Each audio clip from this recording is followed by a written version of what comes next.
Hey everybody, Tim Ulbrich here. And before we jump into today's episode, I have to ask, how financially fit are you? It's easy to get swept away by the day-to-day of careers, family, and life in general, but hitting the brakes and taking a pulse on your financial health is so important. Are you heading in the right direction to meet your financial goals? Do you have life and disability insurance? And what about a budget to track your spending each and every month? We've created a 5-minute financial fitness test so that you can learn about the areas of your financial plan that you may need to work on. Plus, the quiz is full of a lot of hilarious memes that are sure to make you laugh out loud. You can take the test by heading over to yourfinancialpharmacist.com/fitness. Again, that's yourfinancialpharmacist.com/fitness. Personally, I feel that if you are someone that is committed to pursuing a residency and you know that that's the path that you want to take, you're going to be able to figure out the finance part and make it work if you're committed enough to following that path. So I think just taking some time to figure out what your career goals are and what steps you're going to need to take to get there are probably the most important. You're listening to the Your Financial Pharmacist podcast, a show all about inspiring you, the pharmacy professional, on your path towards achieving financial freedom. Hi, I'm Tim Ulbrich, and on this week's episode, I talk with Trey Lowery about his experiences taking a non-traditional path towards residency training. We discuss why he decided to go back to complete residency training, how he and his wife were able to make the transition from a six-figure to a resident salary, and financial tips for those going back to do residency or making a job transition. Trey, welcome to the show. Thanks, Tim. I appreciate you having me. I appreciate you taking time to come onto the podcast and really share your story and pearls of wisdom for transitioning from a student pharmacist to a pharmacist with a six-figure income to a resident salary, and what that meant for you, for your personal situation, and how you're able to financially plan for that transition. And so let's start with your pharmacy background and give our listeners a little bit more of a picture of where you went to pharmacy school, when did you graduate, and then the route that you took through residency to your current role. Sure thing. So I grew up in the state of Georgia and then went to pharmacy school at Mercer University College of Pharmacy, which is in Atlanta.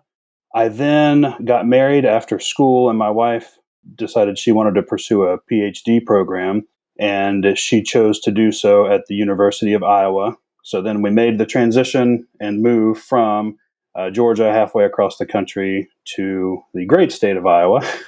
And when I got here, I didn't really have many connections. I wasn't licensed yet, so I had to figure out how to transition into passing all the different licensing exams and attempting to find a job without a license and without any knowledge of anyone in the area. So thankfully, I was able to do so after a couple of months, and I ended up working at Hy-Vee Pharmacy. I was about an hour away from where I lived, so the job search was certainly expanded. And then after about 9 to 10 months of working at Hy-Vee, I applied to the several different residency programs and ended up matching at the Iowa City VA, where I completed my PGY1.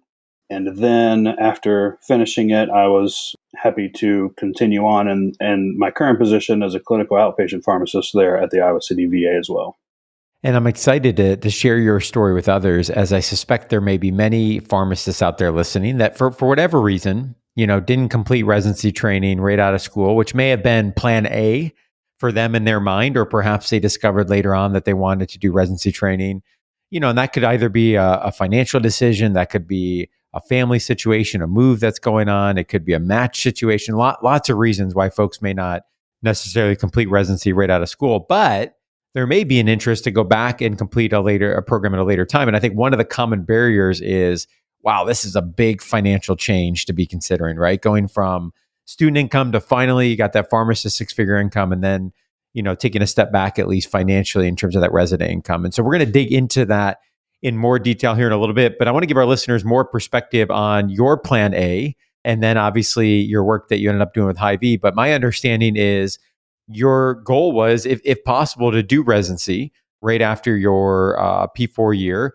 And because of the timing, because of the move, you weren't able to enter phase one of the match, didn't yet know where you were going to be because of location with your wife's PhD programs and the options. And then at that point, we're able to move into phase two, but for all that have been through this process, know how difficult phase 2 of the match can be in terms of the number of applicants that are out there relative to the position. So talk to us through about that experience. How challenging was that in terms of that being up in the air, unknown, as well as, having to make that decision that this is plan A, but I'm going to put that on the back burner because of this move. And if it works out in phase 2, great. If not, then you'll pursue something else. Sure. I think that's one of the interesting parts of my story is that I went into pharmacy school thinking I didn't want to do a residency because I had worked originally as an intern and as a technician for a company called Kroger, which is very similar to Hy-Vee back in Georgia. And I thought that was the path I wanted to do. I was thinking retail pharmacy, maybe some type of independent or ownership later on.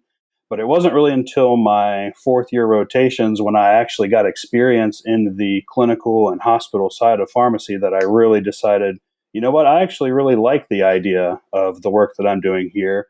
So much so that it was basically around September when I decided, okay, I definitely want to pursue a residency, but then the applications were due in December.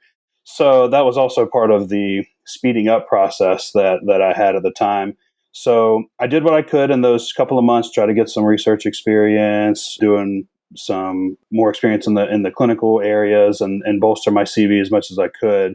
But yeah, the unknown of having to wait for phase 2 was certainly challenging, I suppose would be the word. I mean, we didn't know where we were going to move. We didn't know how we were going to financially survive after the move, because if I didn't match, then I wouldn't have a job already lined up in the area. Mm-hmm. So it was certainly a challenging time. And it was one of those things to where we basically had to decide which of our careers would help the other one, sort of. So my wife was willing to take a year off if that meant that I could pursue a PGY1 anywhere in the country. But we decided to stick with the plan of her going ahead and going into school because it was going to take significantly longer. And then my ability as a pharmacist to find a job would likely be a little bit easier than hers just coming out of undergrad. Yeah, and I'm glad, Trey, that you guys were able to work through that and come to that decision as a family, because obviously now you've got a great position at the Iowa City VA. Your wife's continuing on in her PhD degree. So it all worked out, but I'm sure that was incredibly stressful in the moment as you guys were evaluating the options that were in front of you. And so you make this move. You obviously get into phase 2, limited options, lots of applicants, and ultimately weren't able to land a position in phase 2. So now you're at the point of getting a job, right? So you land a position with Hy-Vee Pharmacy. And my question here is, once you were in that role, obviously I'm sure in the back of your mind, you're still thinking about residency as a path that you may be interested in, some of your career goals that you identified during the fourth year that were of interest to you, but you're making a good income. And I think this can be a hard thing to really objectively say, I want to go back and pursue this training pathway, knowing that it's going to reduce my income by a half, certainly probably even more than that for some positions. And so talk to us through about that decision-making process, how you were able to really objectively evaluate, what this path of residency is best for me, even if it means taking a pay cut to go back and do that. Well, for me, Tim, it really stemmed from thinking about what my long-term career goals were, as well as my wife's. Obviously there was certainly a sacrifice for both of us in doing that. So when I got to thinking about what I wanted to do over the course of my career for the next 40 plus years, I really just didn't think that my current position was something that I was comfortable with thinking about in the long term. Mm-hmm. I really thought that I wanted to get more involved in the actual act of patient care, being able to handle some of the decisions instead of being more reactive by when they just come to the pharmacy to drop off prescriptions. It's hard to really make a lot of interventions in that setting. And depending on when my wife finishes her PhD, we don't exactly know what's going to happen there. So it may involve another move. It will likely involve another job search. And I figured that if I can do anything to bolster my ability to be more marketable in that area by having residency training, then it'll also improve my chances of finding a job in the future. And then hopefully being able to land in something that I really enjoy, like I have right now. Well, and good call on the VA. Obviously we have many VA pharmacists that listen to this show that we work with as clients, and we know how much they enjoy the VA from a scope of practice, from obviously the quality of employment, the benefits. but also from the ability to transition. One of the benefits of the VAs, if you guys have to pick up and move across the country, if you're able to locate with another VA, that minimizes a lot of the licensure concerns and other things of transferring your practice. So what a great opportunity that you have there. What about the experiences at Hy-Vee? One of the things I've noticed as a residency program director in previous experiences is I have found that those that have some work experience, so graduate from pharmacy school, go out and work for a year or 2 years, however long that would be, and then come back and do residency, seem to be a little bit better prepared to take on the demands, the challenges, the rigor of residency. Are there specific experiences that you had at Hy-Vee or skills that you obtained through that year that you felt like really benefited you during the residency year? Yeah, and I think that that's an important point for those seeking to go back to do residency, as using that to your advantage rather than saying, I'm actually multiple years out of school, I'm well into one specific area. How can I go into a residency program that's going to require well-rounded, maybe things that I haven't done before? But I think, like you mentioned, that is actually something to use to your advantage, because one thing you'll have over the other candidates that are applying that are still in school is that you've actually made that transition into, I am an independent practitioner. I have ownership over my practice. Mm-hmm. When I scan the barcode to verify a prescription, that's the last check. It's completely up to my abilities as to whether or not that the patient is getting the right thing, and I'm, now the one responsible. So I think between that, you also gain some supervisory experience, because you'll actually have technicians that, it'll be just you in the pharmacy. So you have to do a little bit of kind of, management of time and management of people in that area. And then for me, it was just kind of the relationships that I really was able to develop with my patients. Actually seeing that your work is having an impact on them really makes you want to take more ownership of that. And so then going back into residency, I'd already seen the effects that I could have as a pharmacist on my patients. And so I think that made me care about it a little bit more, knowing the sacrifices that I was making to be there. Trey, one of the things I think about is, besides the financial transition, which we'll get to in more detail here in a few moments, just having a year, I guess, off, not necessarily off. You obviously were practicing using skills, but, it's a different pace from API clinical rotations where you're being evaluated and you're expected to do so many interventions and have a certain autonomy of practice. So having that transitionary year, and even just schedule differences, you think about the pace typically of a residency, you probably were in more of a normal, I'm not going to say not stressful, but normal schedule. So you finally graduate from school, you get to somewhat of a normal schedule routine. And then you say, you know what, I'm going to raise my hand to make a lot less money, to work a lot more, to be able to develop these skills further. So money aside, just talk to us about that transition of a year off, not using some of those skills perhaps that you obtained during your final year of school or throughout your PharmD, as well as just the schedule differences and how you were able to get back into the flow and the rhythm when you started residency. It was definitely a transition, to say the least. For the first couple of months when you're getting licensed and studying for your board exams, it still feels a little bit like school, because I was taking about most days of the week to study for that and for job searching purposes and that kind of thing. So for the first couple of months out, I didn't feel like I could just completely relax, and not have to worry about the scheduling part. But you're right. Once I got into the position I was in, it was very much, I go to work and then I come home, and then I don't necessarily have a bunch of projects or schoolwork or studying to do. And it is definitely easy to, get caught up in that position. So when making the transition back, I'll be completely honest, it was difficult the first couple of months. I really felt like I had to do some extra reviewing so that I knew, the topics that I really hadn't used in a year or plus since my rotations, when I'm actually going through my rotations in residency. And the scheduling, it was very much a team aspect in our household. My wife definitely helped so much with figuring out ways that we could, be able to make sure that we spent time together, that I had time to focus on my residency projects and had ample time to be at work when I needed to. And it was certainly not easy, but after the first couple of months of residency, I suppose you kind of get used to it. You know what you have to do at that point. But yeah, certainly a big difference from how it was before then. Yeah.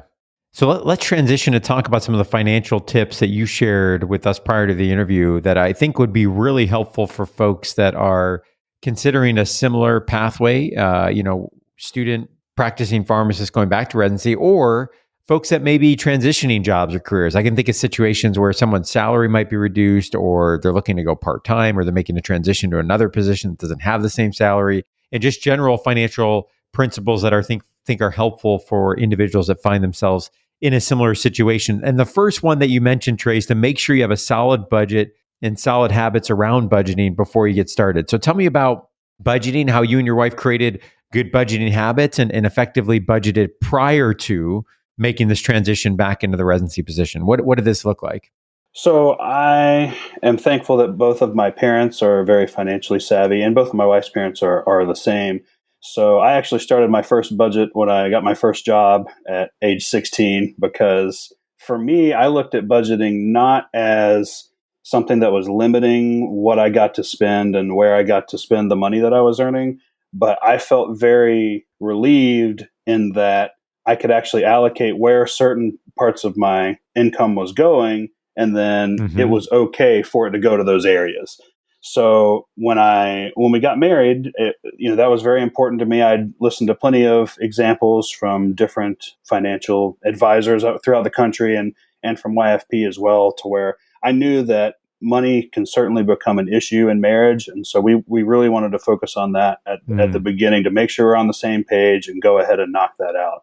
So I use primarily Mint.com, and then a couple of other different spreadsheets to track the budgets that we make. And it certainly took a couple of months for that to really become an effective tool. It took some balancing in certain areas, and making sure that we were on the same page of all the different categories and that kind of thing. Mm-hmm. But the reason I say that that's such an important aspect is because if you don't have that going into residency, you're not going to be able to create it while you're there. You're not going to have enough time, probably not enough energy. Mm-hmm. And then if you do have a family, it's going to be very difficult to get everyone on the same page in the chaos that is residency.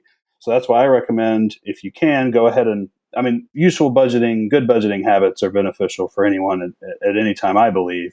But if you can make sure that you have those working effectively beforehand, it'll only benefit you once you actually enter the reduced salary stage. That's great advice, Trey. And I think sometimes it's easy, P4s that are listening that are going to be starting a residency, starting a job, folks that are in a position such as yours that might be making a transition where there's a salary change. Sometimes it's easy to say, I'm just going to wait until I see what that actual pay stub and take home pay is.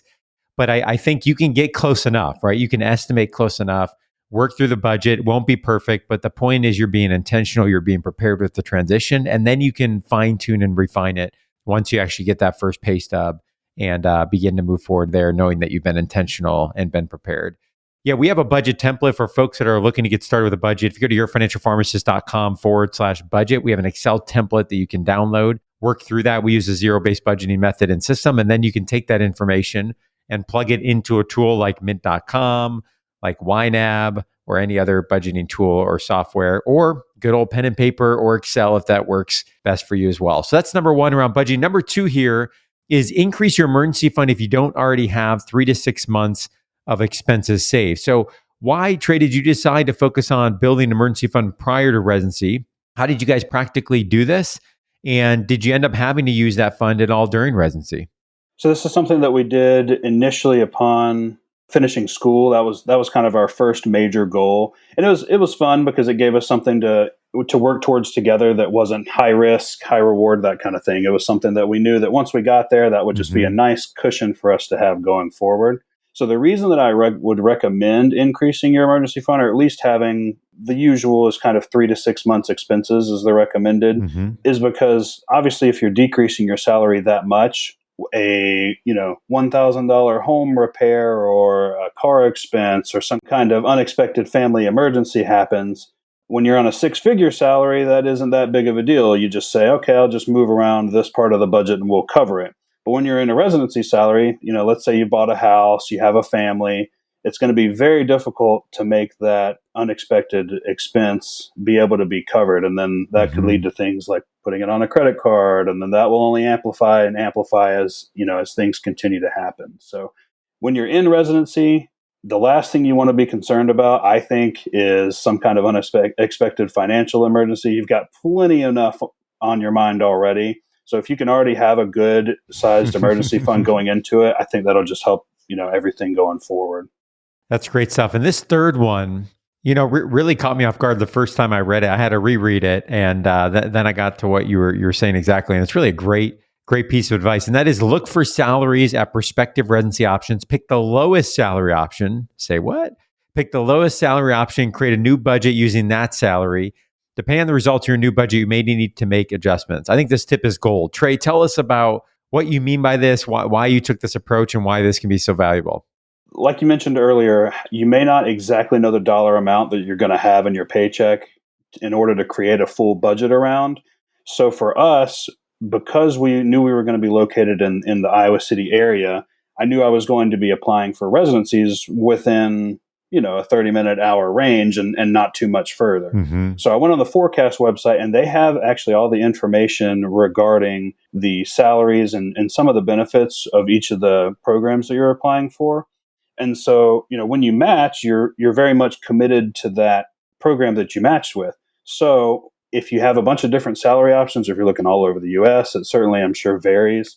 If you can create your budget around the lowest one, such that if you happen to match to the lowest salary option, which is I actually did, so it ended up working out well. I didn't have to change any of my budgeting once I actually started a residency from that perspective. But if you can pick the lowest one, that'll be your most strict option for your budget. And if you end up matching with a program with anything above that, then at that point you'll have, extra to put towards other goals or other discretionary expenses, that kind of thing, when you're going into residency. Mm-hmm. But for me, it was just a way of not getting caught off guard when you had such a massive decrease in income all at once.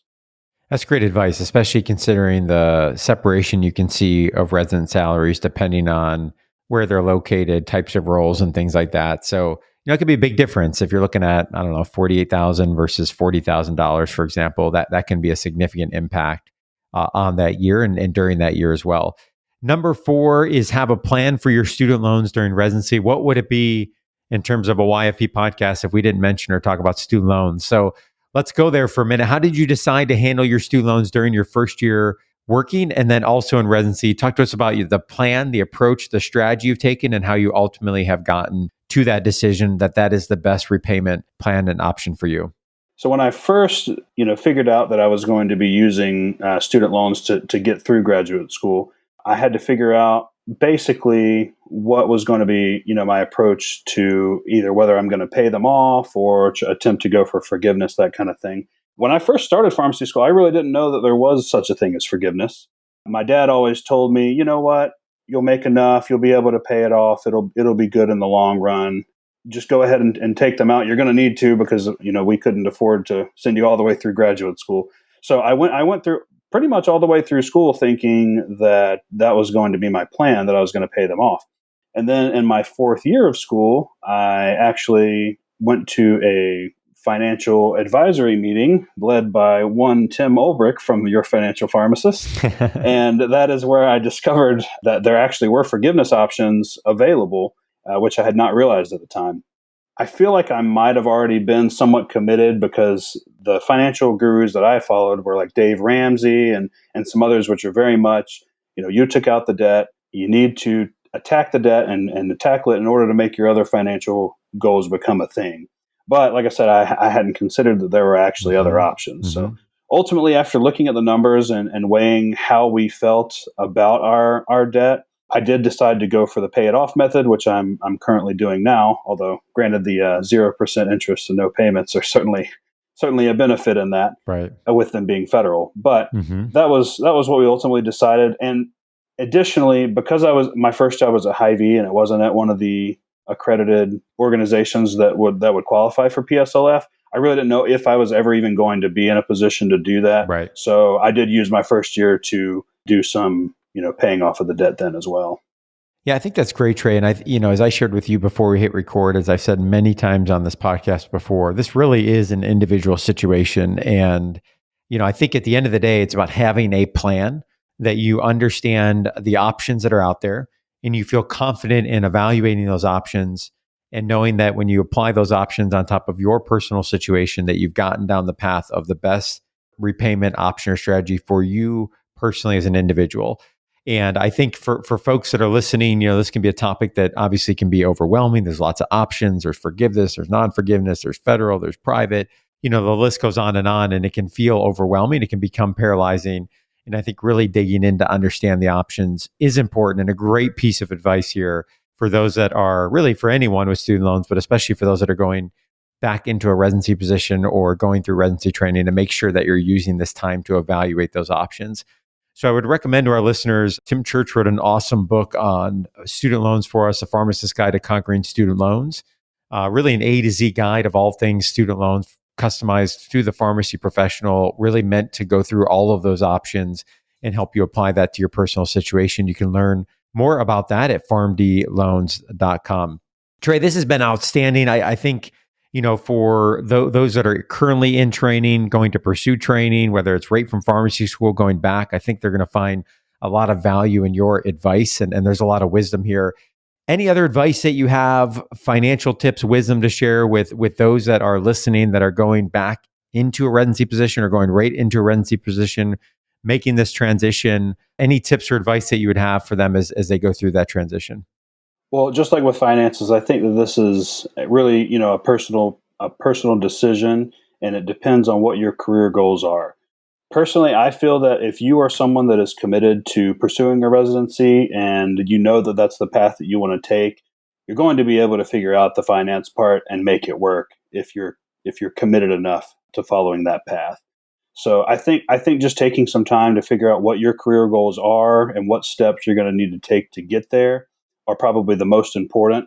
And when I look back on my time during residency, obviously, I'm not 40 years down the road at the moment, but I can say even 9 months out that I really really absolutely feel that it was worth it. Hmm. And I think that in the long term, having a position that I really enjoy, that I feel like I gain a lot out of, and I'm really able to make an impact on my patients' lives the way that I think I would like to, no matter what, that's going to be worth the 60, 80,000, however much you're giving up for just 1 year. And if you were to develop Mhm. good budgeting habits before that time ever comes, then that actually may end up benefiting you financially even more in the long run than not doing the residency did in the first place. So I think there may be a multiple benefits to pursuing that. But like I said, for me, it's really just depending on the individual. You beat me to it, Trey. One of the things I believe, I have no evidence to support this, but one of the things I believe is that a benefit of that year, if you take full advantage, or 2 years, perhaps, is that it really does force you on some level to build some of the behaviors that can have a very long term benefit throughout your career. And so I think, one way of looking at it is, oh man, I'm not going to make, much money at all. Another way of looking at it is, hey, maybe there's an opportunity to learn some things throughout this year, whether it's goal setting, budgeting, being intentional in other parts of the financial plan that can have a benefit well beyond those training years. So, Trey, again, thank you for your time, and appreciate you and your willingness to come on the show to share your story. Thank you so much, Tim. I'd like to say if anybody is in the YFP community on Facebook, feel free to reach out. I'll be happy to continue to share any other points that I might have. And if this is something that you're pursuing, definitely consider it, because you definitely can do it. Thank you, Tim. Thank you, Trey.